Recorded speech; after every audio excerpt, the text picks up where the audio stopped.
Section 1, In the Beginning. Chapter 1, Why was sin permitted? God is love. 1 John chapter 4, verse 16. His nature, His law is love. It ever has been. It ever will be. The high and lofty one that inhabiteth eternity, whose ways are everlasting, changeth not. With Him is no variableness, neither shadow of turning. Isaiah chapter 57, verse 15. Habakkuk chapter 3, verse 6. James chapter 1, verse 17. Every manifestation of creative power is an expression of infinite love. The sovereignty of God involves fullness of blessing to all created beings.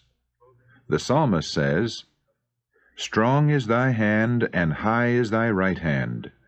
Righteousness and judgment are the foundation of thy throne. Mercy and truth go before thy face. Blessed is the people that know the joyful sound. They walk, O Lord, in the light of thy countenance. In thy name do they rejoice all the day, and in thy righteousness are they exalted. For thou art the glory of their strength. For our shield belongeth unto Jehovah, and our King to the Holy One." Psalm 89, verses 13 to 18, in the Revised Version. In this text, and in some other Bible quotations used in this book, the word Jehovah is employed instead of Lord, as rendered in the American supplement to the Revised Version. The history of the great conflict between good and evil, from the time it first began in heaven to the final overthrow of rebellion and the total eradication of sin, is also a demonstration of God's unchanging love. The Sovereign of the universe was not alone in His work of beneficence. He had an associate, a co-worker who could appreciate His purposes and could share His joy in giving happiness to created beings. In the beginning was the Word, and the Word was with God, and the Word was God. The same was in the beginning with God. John chapter 1, verses 1 and 2. Christ, the Word, the only begotten of God, was one with the eternal Father, one in nature, in character, in purpose. The only being that could enter into all the counsels and purposes of God. His name shall be called Wonderful, Counselor, the Mighty God, the Everlasting Father, the Prince of Peace. Isaiah chapter 9, verse 6. His goings forth have been from of old, from everlasting. Micah chapter 5, verse 2. And the Son of God declares concerning Himself, "The Lord possessed me in the beginning of His way, before His works of old. I was set up from everlasting.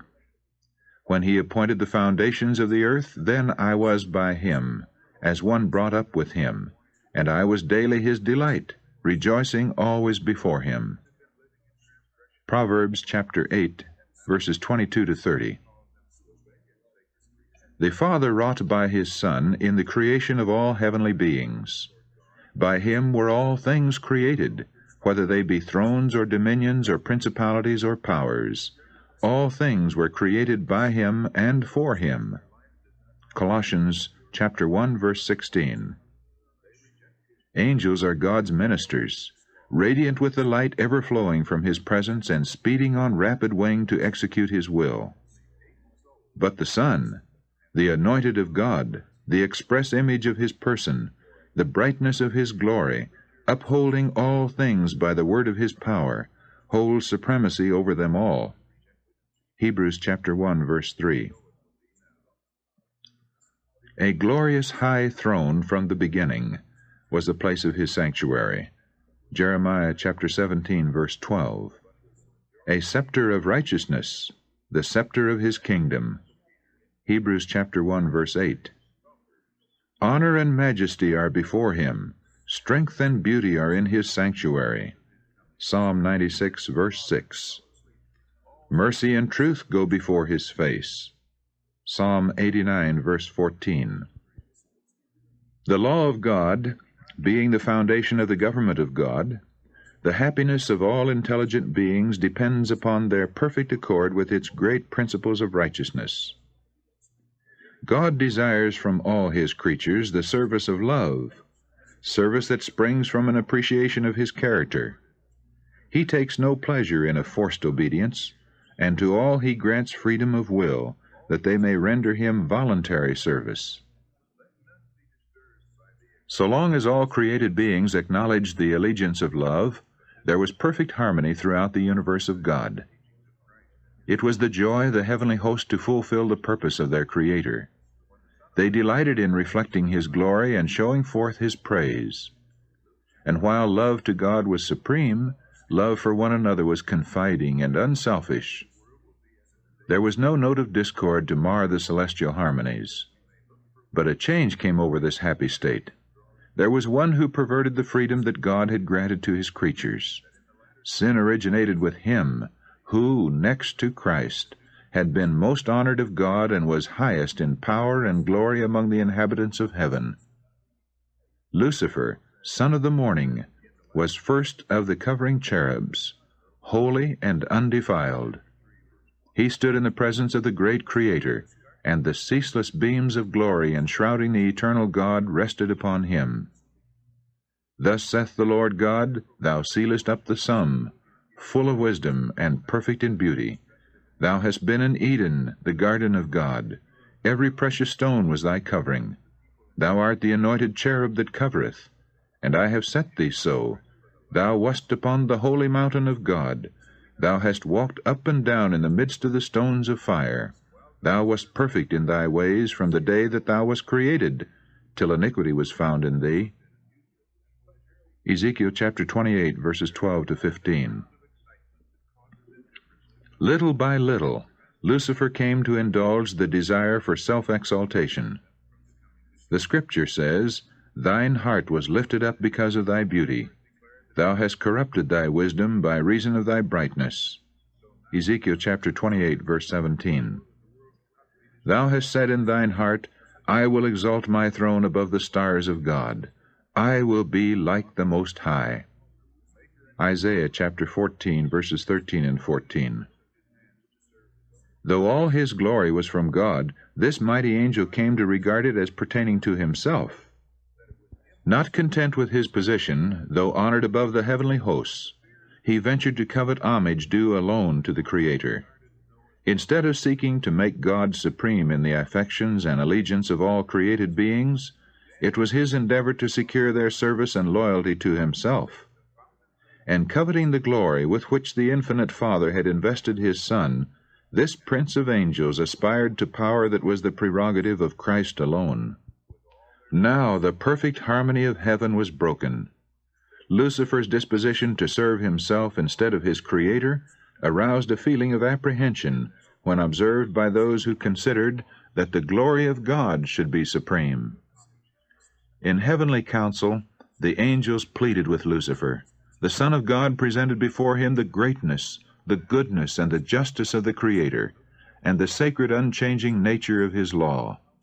God Himself had established the order of heaven, and in departing from it, Lucifer would dishonor his Maker and bring ruin upon himself. But the warning given in infinite love and mercy only aroused a spirit of resistance. Lucifer allowed his jealousy of Christ to prevail, and became the more determined. To dispute the supremacy of the Son of God, thus impeaching the wisdom and love of the Creator, had become the purpose of this prince of angels. To this object he was about to bend the energies of that master mind, which, next to Christ's, was first among the hosts of God. But he who would have the will of all his creatures free left none unguarded to the bewildering sophistry by which rebellion would seek to justify itself. Before the great contest should open, all were to have a clear presentation of his will, whose wisdom and goodness were the spring of all their joy. The King of the universe summoned the heavenly host before him, that in their presence he might set forth the true position of his Son and show the relation he sustained to all created beings. The Son of God shared the Father's throne, and the glory of the eternal self-existent One encircled both. About the throne gathered the holy angels, a vast unnumbered throng, 10,000 times 10,000 and thousands of thousands. Revelation chapter 5, verse 11. The most exalted angels, as ministers and subjects, rejoicing in the light that fell upon them from the presence of the Deity. Before the assembled inhabitants of heaven, the King declared that none but Christ, the only begotten of God, could fully enter into his purposes, and to him it was committed to execute the mighty counsels of his will. The Son of God had wrought the Father's will in the creation of all the hosts of heaven, and to him, as well as to God, their homage and allegiance were due. Christ was still to exercise divine power in the creation of the earth and its inhabitants. But in all this he would not seek power or exaltation for himself, contrary to God's plan, but would exalt the Father's glory and execute his purposes of beneficence and love. The angels joyfully acknowledged the supremacy of Christ, and prostrating themselves before him, poured out their love and adoration. Lucifer bowed with them, but in his heart there was a strange, fierce conflict. Truth, justice, and loyalty were struggling against envy and jealousy. The influence of the holy angels seemed for a time to carry him with them. As songs of praise ascended in melodious strains, swelled by thousands of glad voices, the spirit of evil seemed vanquished. Unutterable love thrilled his entire being. His soul went out in harmony with the sinless worshippers in love to the Father and the Son. But again, he was filled with pride in his own glory. His desire for supremacy returned, and envy of Christ was once more indulged. The high honors conferred upon Lucifer were not appreciated as God's special gift, and therefore called forth no gratitude to his Creator. He glorified in his brightness and exaltation, and aspired to be equal with God. He was beloved and reverenced by the heavenly hosts. Angels delighted to execute his commands, and he was clothed with wisdom and glory above them all. Yet the Son of God was exalted above him, as one in power and authority with the Father. He shared the Father's counsels, while Lucifer did not thus enter into the purposes of God. Why, questioned this mighty angel, should Christ have the supremacy? Why is he honored above Lucifer? Leaving his place in the immediate presence of the Father, Lucifer went forth to diffuse the spirit of discontent among the angels.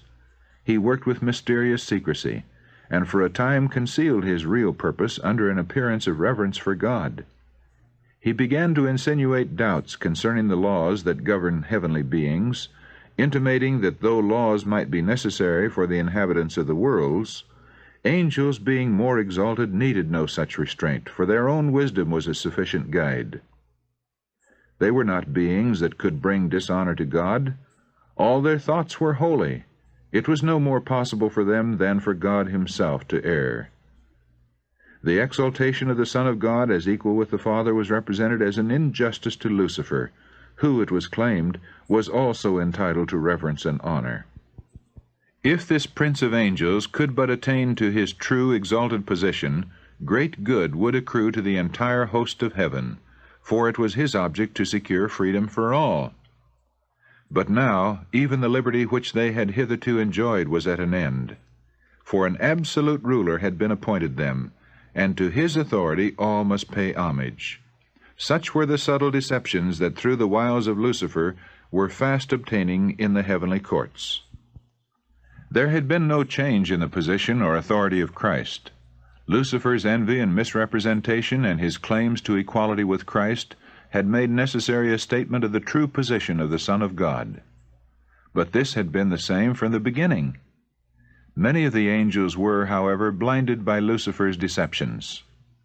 Taking advantage of the loving, loyal trust reposed in him by the holy beings under his command, he had so artfully instilled into their minds his own distrust and discontent that his agency was not discerned.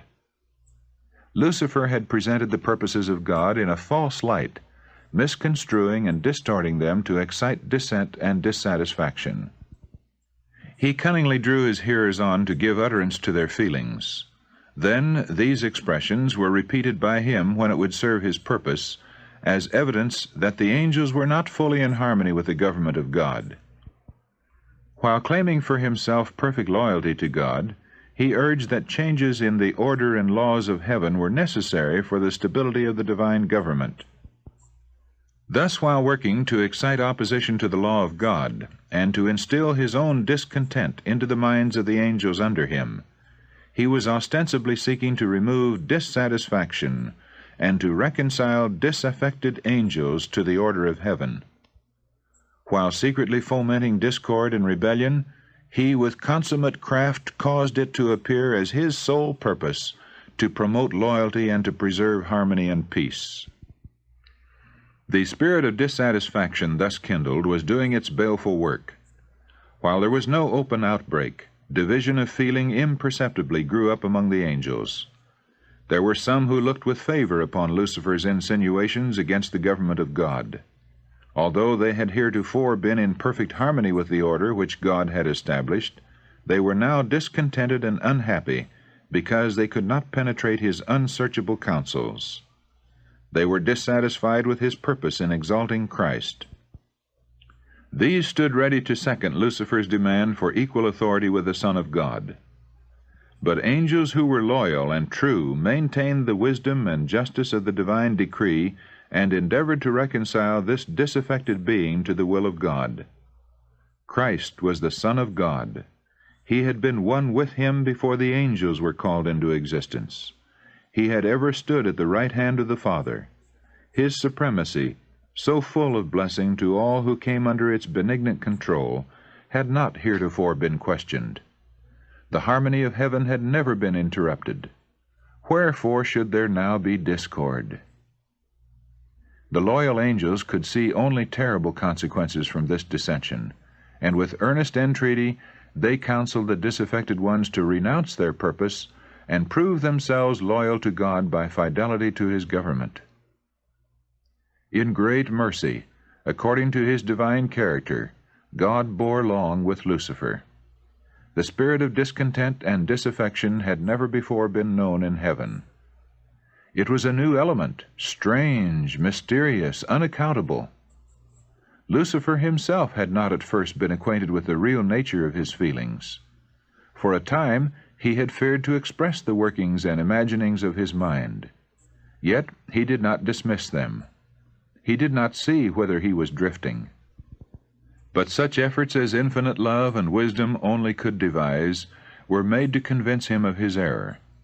His disaffection was proved to be without cause, and he was made to see what would be the result of persisting in revolt. Lucifer was convinced that he was in the wrong. He saw that the Lord is righteous in all his ways and holy in all his works. Psalm 145, verse 17. That the divine statutes are just, and that he ought to acknowledge them as such before all heaven. Had he done this, he might have saved himself and many angels.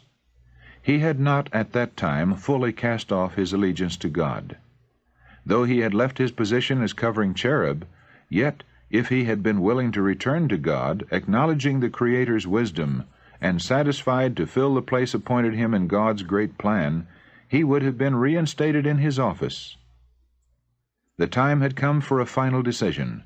He must fully yield to the divine sovereignty or place himself in open rebellion. He nearly reached the decision to return, but pride forbade him. It was too great a sacrifice for one who had been so highly honored to confess that he had been in error, that his imaginings were false, and to yield to the authority which he had been working to prove unjust. A compassionate Creator, in yearning pity for Lucifer and his followers, was seeking to draw them back from the abyss of ruin into which they were about to plunge.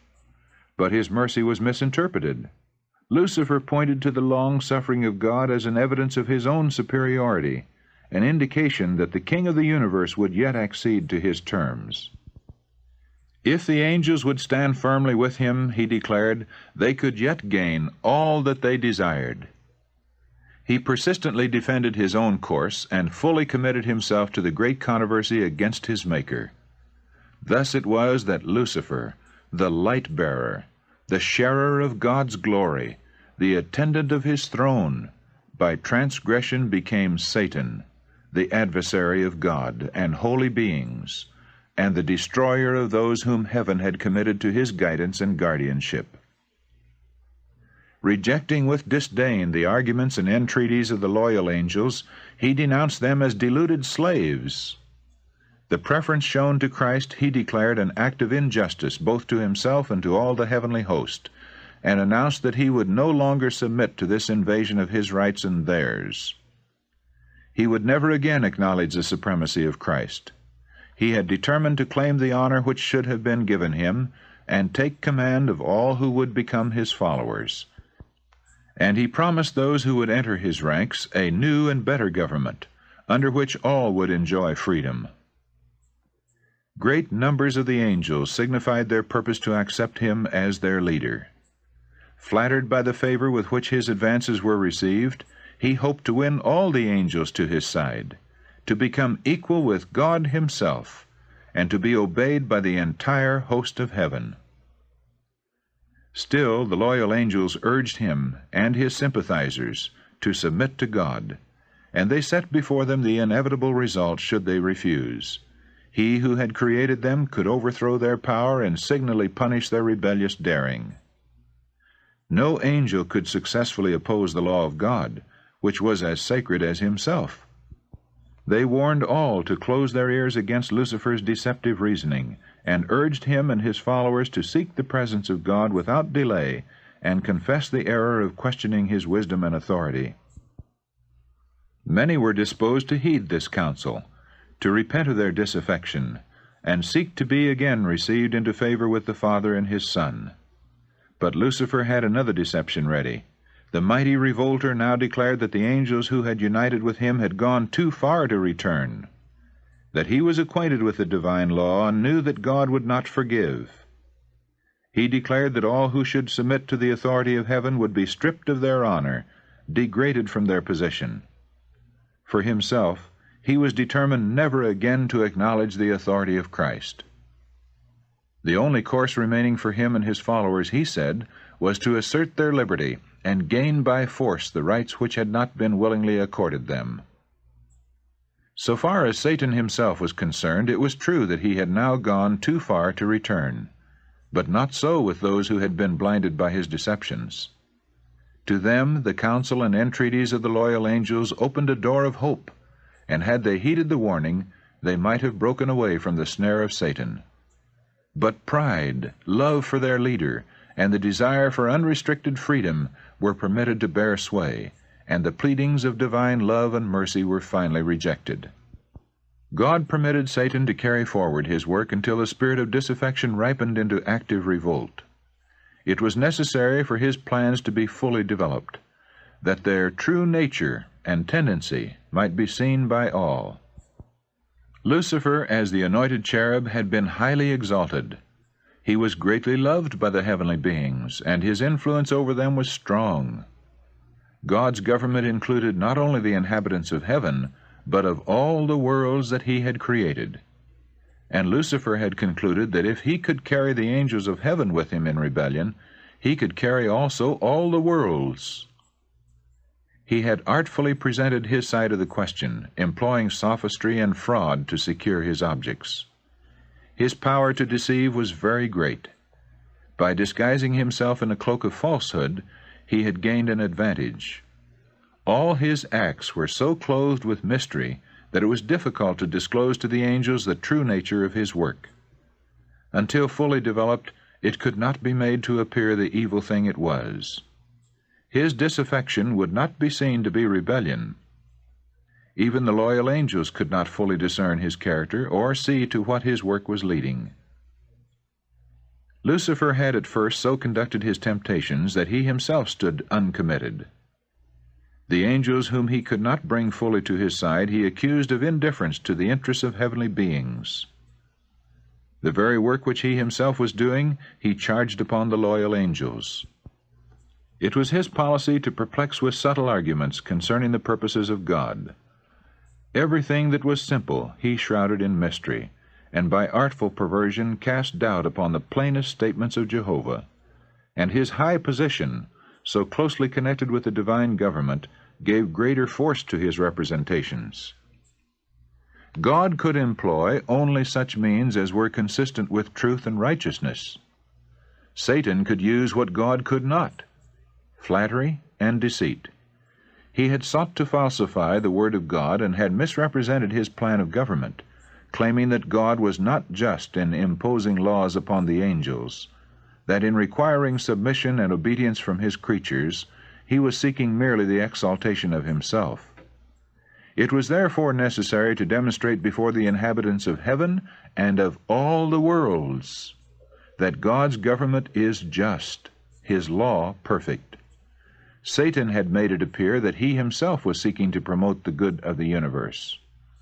The true character of the usurper and his real object must be understood by all. He must have time to manifest himself by his wicked works. The discord which his own course had caused in heaven, Satan charged upon the government of God. All evil he declared to be the result of the divine administration. He claimed that it was his own object to improve upon the statutes of Jehovah. Therefore, God permitted him to demonstrate the nature of his claims, to show the working out of his proposed changes in the divine law. His own work must condemn him. Satan had claimed from the first that he was not in rebellion. The whole universe must see the deceiver unmasked. Even when he was cast out of heaven, infinite wisdom did not destroy Satan.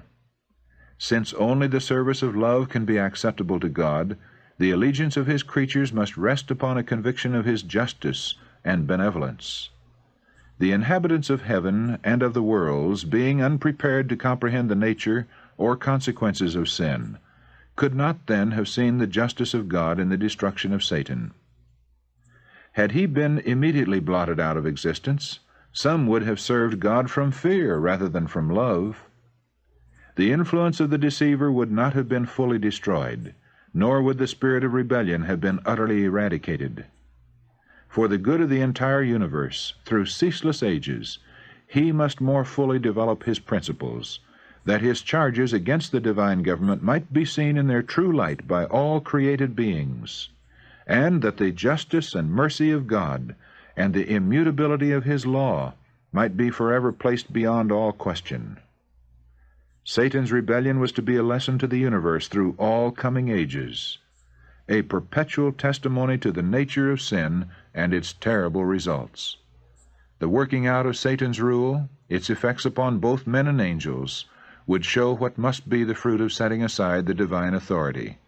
It would testify that with the existence of God's government is bound up the well-being of all the creatures he has made. Thus the history of this terrible experiment of rebellion was to be a perpetual safeguard to all holy beings, to prevent them from being deceived as to the nature of transgression, to save them from committing sin and suffering its penalty. He that ruleth in the heaven is the one who sees the end from the beginning, the one before whom the mysteries of the past and the future are alike outspread, and who, beyond the woe and darkness and ruin that sin has wrought, beholds the accomplishment of his own purposes of love and blessing. Though clouds and darkness are round about him, righteousness and judgment are the foundation of his throne. Psalm 97, verse 2, the Revised Version. And this the inhabitants of the universe, both loyal and disloyal, will one day understand. His work is perfect, for all his ways are judgment. A God of truth and without iniquity, just and right is he. Deuteronomy chapter 32, verse 4.